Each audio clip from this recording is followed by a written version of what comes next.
আপনি দেখছেন news now, আমরা জানি কোনটা খবর। আগরতলা রেল স্টেশনে ফের ধরা পড়ল বেআইনি অনুপ্রবেশকারীর দুই রোহিঙ্গা। তাদের মধ্যে একজন মহিলা। শুক্রবার বিকেলে আগরতলার জিআরপি থানার পুলিশ তাদেরকে গ্রেপ্তার করে। ধৃতরা হলেন আজিদা বেগম এবং রমজান আলী। তারা বাংলাদেশের কুতুপালং রোহিঙ্গা ক্যাম্প 5 কক্সবাজারে থাকতেন। দুজনেই পালিয়ে এই রাজ্যে চলে আসেন। আগরতলা রেল থানার ওসি তাপস দাস শনিবার সংবাদ মাধ্যমকে জানিয়েছেন, ধৃতদের বিরুদ্ধে তদন্ত শুরু করা হয়েছে। তাদের সঙ্গে আর কারা কারা যুক্ত প্রত্যেকের সন্ধানে তদন্ত চলবে। তাদেরকে পুলিশের রিমান্ডের আবেদন জানিয়ে আজকে কোর্টে তোলা হয়েছে। এর পাশাপাশি আগরতলা সিটি সেন্টার এলাকা থেকেও দুজন অবৈধভাবে আসা বাংলাদেশি নাগরিককে আটক করে পশ্চিম থানার পুলিশ। আজকে তাদেরকে কোর্টে তোলা হবে বলে জানিয়েছেন পশ্চিম থানার ওসি পরিতোষ দাস।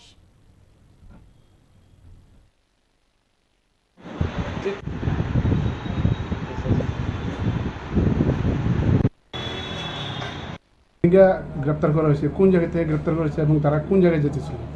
হ্যাঁ, গতকালকে আমরা দুইজন রোহিঙ্গা নাগরিককে গ্রেপ্তার করেছি। অ্যাকচুয়ালি তারা বাংলাদেশের যে রোহিঙ্গা ক্যাম্প আছে, ক্যাম্প নাম্বার 5, ওখান থেকে তারা এসেছে এবং ইলিগালিভাবে এসেছে বর্ডার ক্রস করে। তো জিজ্ঞাসাবাদে তারা বলে যে তারা কলকাতা যেতে চেয়েছিল আর কি, ট্রেনে করে আর কি। তো এই নিয়ে আমরা আগরতলা জিআরপি থানাতে একটা মামলা গ্রহণ করি।